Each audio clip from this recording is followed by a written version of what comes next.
আওয়ামী লীগের কার্যক্রম নিষিদ্ধ করা হয়েছে, প্রজ্ঞাপনও জারি হয়ে গেছে।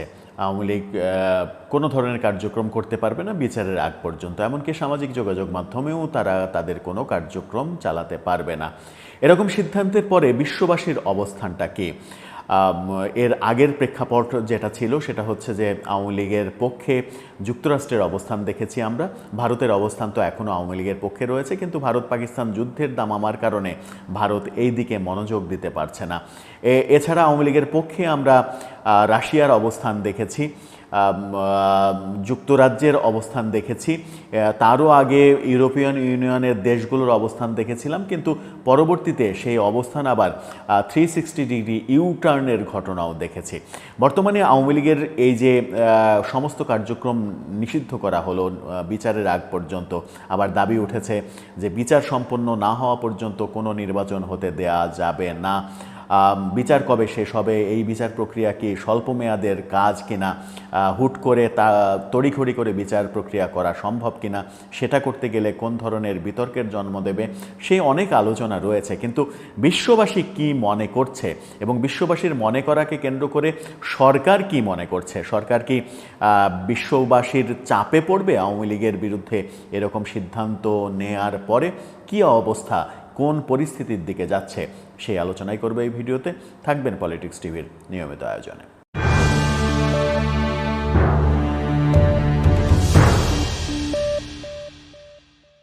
দর্শক, পলিটিক্স টিভির নিয়মিত ভিডিওগুলো স্পন্সর করছে প্রজাপতি.টিভি, নতুন ওটিটি প্ল্যাটফর্ম। আপনারা চাইলে ইউটিউবে, ফেসবুকে, ইনস্টাগ্রামে, টিকটকে দেখে নিতে পারেন। ডেসক্রিপশন বক্সে লিঙ্ক দেওয়া থাকবে, সেখান থেকেও আপনারা দেখে নিতে পারেন প্রজাপতির কার্যক্রম। চলে যাচ্ছি মূল ভিডিওতে। বলছিলাম আওয়ামী লীগের ওপরে যে নিষেধাজ্ঞা, কার্যক্রমের ওপরে যে নিষেধাজ্ঞা জারি করা হলো বিচার না হওয়া পর্যন্ত, সেই ব্যাপারে বিশ্ববাসীর মনোভাব কী? বিশ্ববাসীর মনোভাবের দিকে যদি দৃষ্টিপাত করা যায়, তাহলে আমরা আমেরিকার মনোভাবকে অন্ততপক্ষে সাদা চোখে ইউটার্নের মনোভাবেই দেখছি। আমেরিকা এখন পর্যন্ত এই ব্যাপারে কোনো প্রতিক্রিয়া জানায়নি এবং ধারণা করা হচ্ছে আমেরিকা প্রতিক্রিয়া জানাবেও না। অনেকে মনে করেন যে আমেরিকার সঙ্গেই পজিটিভ আলোচনার ভিত্তিতেই আওয়ামী লীগের বিরুদ্ধে এরকম সিদ্ধান্ত নিতে পেরেছে প্রফেসর ইউনূসের সরকার। আমেরিকা যদি বেঁকে বসতো, আমেরিকা যদি এর বিপক্ষে থাকতো, তাহলে সরকার এই সিদ্ধান্ত নিতে পারতো না। তাহলে আমেরিকা হঠাৎ করে ইউটার্ন করলো কেন? আমরা ডোনাল্ড ট্রাম্পের নির্বাচনের পর আমেরিকাকে আওয়ামী লীগের পক্ষে অবস্থান করতেই দেখেছি। এমনকি বাংলাদেশ বিষয়ে যা করার করবেন আমার বন্ধু মোদি, এমন কথাও ডোনাল্ড ট্রাম্পকে বলতে শুনেছি এবং মোদির ওপরে দায়িত্ব ছাড়তে শুনেছি। সব মিলিয়ে মনে হচ্ছিল যে আমেরিকা এবং ভারত একজোট হয়ে বাংলাদেশের বর্তমান সরকারের ওপরে এক ধরনের প্রেশার ক্রিয়েট করবে, যেটা আওয়ামী লীগের পক্ষে যাবে। কিন্তু এখন পরিস্থিতি পাল্টে গেল কেন? অনেকে মনে করেন যে আমেরিকার সঙ্গে পরিস্থিতি পাল্টে যাওয়ার মূল কারণ হচ্ছে আমেরিকার চাহিদা অনুযায়ী মায়ানমারে সরকার করিডোর দিতে রাজি হয়েছে, যেটা সরকারও স্বীকার করেছে যে মায়ানমারে জাতিসংঘকে করিডোর, জাতিসংঘ মানে আমেরিকাকে করিডোর দিচ্ছে এবং সেই করিডোর দিয়ে আরাকান আর্মিকে বিভিন্নভাবে সাহায্য সহযোগিতা করা হবে, যেটা মায়ানমার সামরিক জান্তার সম্পূর্ণ বিপক্ষে যাবে। এই বিপক্ষে যাওয়ার কারণে যেটা হবে সেটা হচ্ছে যে মায়ানমারের সরকারের সঙ্গে বাংলাদেশের বিরোধ তৈরি হবে।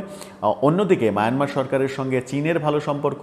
চীন যদি পরিষ্কার অবস্থান ব্যক্ত করে, ইতিমধ্যে চীন একটা বিবৃতিতে বলেছে যে বাংলাদেশের করিডোর যেটা হচ্ছে সেই করিডোর ব্যাপারে চীন অন্তর্ভুক্ত নয়, চীন এই ব্যাপারে কিছু জানে না।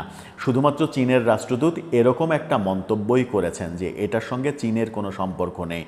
একটা সিগন্যাল চীন দিয়েছে যে এই ব্যাপারটা চীন ভালো চোখে দেখছে না। ভালো চোখে দেখার কথাও নয়, কারণ বার্মা অ্যাক্ট আমেরিকা এই অঞ্চলে স্থাপন করতে চাই, বার্মা অ্যাক্ট কার্যকর করতে চাই, সেই কারণেই করিডোরটা তার দরকার। আরাকান আর্মিকে সহযোগিতা করার নামে অনেকে বলছেন যে আরাকান আর্মিকে আমেরিকা এমনকি অস্ত্র দিয়েও সহযোগিতা করতে পারে। সেই ক্ষেত্রে সামরিক জান্তা, মায়ানমারের সামরিক জান্তার সঙ্গে আরাকান আর্মির একটা চলমান যুদ্ধ আরও তীব্র আকার ধারণ করবে। আরাকান আলাদা একটা স্বাধীন রাষ্ট্র তৈরি হবে, সেখানে আমেরিকা ইচ্ছামতো তার ঘুঁটি চালতে পারবে। বাংলাদেশ এবং আরাকানে যদি আমেরিকা তার জায়গা তৈরি করতে পারে, সেটা চীনকে মোকাবেলা করার জন্য আমেরিকার অনেক বড় সহায়ক ব্যাপার হবে। এই সব ব্যাপারে আন্তর্জাতিক রাজনীতি বাংলাদেশের পরিস্থিতির ক্ষেত্রে অনেকটা ইউটার্ন নিতে সহায়ক ভূমিকা পালন করেছে আমেরিকার ক্ষেত্রে, এরকম আলোচনাও চলছে। অর্থাৎ করিডোর ইস্যুতে আমেরিকার সঙ্গে বর্তমান ইউনূস সরকারের সম্পর্কটা জোড়া লেগেছে, যেটা আমরা এর আগেও বলেছি যে ভারত সরকারের সঙ্গে বিজেপি সরকারের সঙ্গে আওয়ামী লীগের সম্পর্ক কিন্তু ভালো ছিল না কোনো কালে। নরেন্দ্র মোদী জেতার পরে বাংলাদেশে দেখেছিলাম বিএনপি জামাত মিষ্টি বিতরণ করেছিল এই খুশিতে যে এবার আওয়ামী লীগের পতন হবে, যেহেতু বিজেপি সরকার এসেছে। কংগ্রেস ঐতিহাসিকভাবে আওয়ামী লীগের বন্ধু, কিন্তু আমরা উল্টোটা দেখেছি। আমরা দেখেছি শেখ হাসিনা কৌশলে বিজেপির সঙ্গে ভালো সম্পর্ক তৈরি করেছে এবং নরেন্দ্র মোদী এখন শেখ হাসিনার অন্যতম ভালো বন্ধু, যে কারণে ভারতে তাকে আশ্রয় দেওয়া হয়েছে ভারতের অনেক রীতিনীতির বাইরে গিয়ে। সেরকম ঘটনা ডক্টর ইউনূস এবং আমেরিকার ক্ষেত্রেও ঘটতে পারে, এই পূর্বাভাস আমরা অনেক আগেই দিয়েছিলাম। সেটাই কি ঘটতে চলেছে? সেই বাস্তবতা যদি হয় তাহলে ডক্টর ইউনূস সরকারের জন্য সামনের পথগুলো বেশ খোলাসা হয়ে গেল। এছাড়া আমরা দেখলাম ইউরোপীয় ইউনিয়নের দেশগুলো, ইউরোপীয় ইউনিয়নের রাষ্ট্রদূত ঘোষণা করলেন যে ডক্টর ইউনূসের সংস্কার কর্মসূচির সঙ্গে তারা রয়েছে, নির্বাচন ডিলে হলেও তাদের কোনো সমস্যা নেই। তার মানে হচ্ছে ইউরোপিয়ান ইউনিয়নের দেশগুলোর সাপোর্টও ডক্টর ইউনূস পাচ্ছে। সেই ক্ষেত্রে আওয়ামী লীগের বিরুদ্ধে কোনো অবস্থান নিলে সেটা আমেরিকা এবং ইউরোপিয়ান ইউনিয়নের দেশগুলো সাপোর্ট করবে, এটাই এখনকার বাস্তবতা। সুতরাং ডক্টর ইউনূস সরকারের ভয় পাওয়ার কোনো কারণ বোধ হয় নেই। একমাত্র ভারতই চরম বিরোধিতা করার কথা, কিন্তু ভারত যেহেতু ভারত পাকিস্তান যুদ্ধ নিয়ে ব্যস্ত রয়েছে, এখানে এই বিষয়ে ভারতের নাক গলানোর আসলে সুযোগ নেই। বাকি থাকলো রাশিয়া আমেরিকার বাইরে গিয়ে কোনো অবস্থান নেবে, সেটা কতটুকু বাস্তবসম্মত হবে। রাশিয়াকে দিয়ে ভারত অবস্থান নেয়াবে, সেটাই বা কতটুকু বাস্তবসম্মত হবে, যেখানে ভারত একটা যুদ্ধ পরিস্থিতির মধ্যে রয়েছে।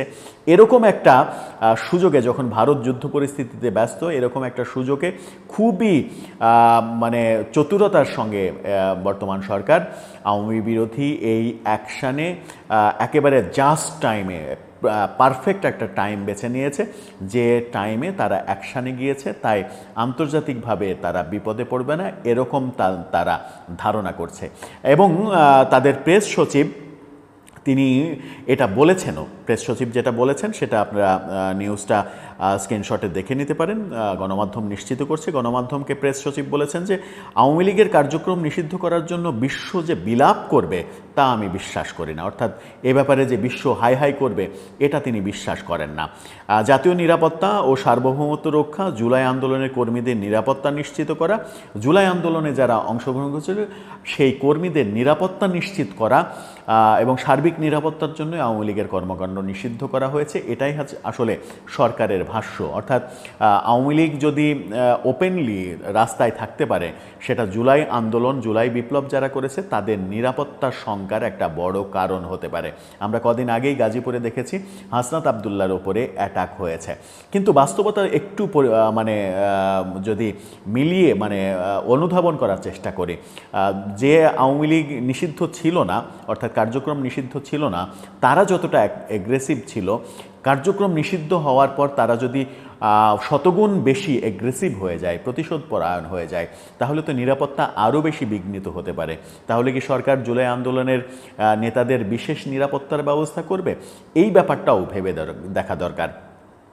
তিনি শফিকুল আলম বলেছেন, মানবতা বিরোধী অপরাধ এবং মূল জাতীয় স্বার্থের বিরুদ্ধে কাজ করার জন্য এমনকি পশ্চিমা গণতন্ত্রেও সমগ্র রাজনৈতিক দলকে নিষিদ্ধ করা হয়েছে, কেবল তাদের কার্যক্রম নয়, এমনটাও বলেছেন। বিভিন্ন উদাহরণও দিয়েছেন, নাৎসি পার্টি কীভাবে নিষিদ্ধ করা হয়েছিল উদাহরণও দিয়েছেন। এবং তিনি বিশ্বাস করেন, তিনি আস্থা রাখেন যে বিশ্ববাসী আওয়ামী লীগের পক্ষে দাঁড়াবে না। এখন দেখার বিষয় যে বিশ্ববাসী আওয়ামী লীগের বিপক্ষে পুরোটা চলে যায় কিনা। গত 9 মাসে যেটা আমরা দেখেছি যে বিশ্বের অনেক বড় বড় পরাশক্তি প্রত্যক্ষ কিংবা পরোক্ষভাবে আওয়ামী লীগের পক্ষে কথা বলেছে এবং জাতিসংঘ সহ প্রায় সব দেশ ইনক্লুসিভ নির্বাচনের কথা বলেছে, আওয়ামী লীগকে সহ নির্বাচনের কথা বলেছে, কোনো দলকে নিষিদ্ধ না করার তাগিদ দিয়েছে। জাতিসংঘও কোনো দলকে নিষিদ্ধ না করার তাগিদ দিয়েছিল স্পেসিফিক তাদের রিপোর্টে। সেই সবের বাইরে গিয়ে সরকার যখন এই ধরনের একটা সিদ্ধান্ত নিল, তার মানে এটা নিশ্চিত করেই বলা যায় যে সরকারের পায়ের নিচের মাটি মজবুত করেই তারা এই সিদ্ধান্ত নিয়েছে। মাটিটা মজবুত করলো কে, আমেরিকা নাকি অন্য কোনো দেশ?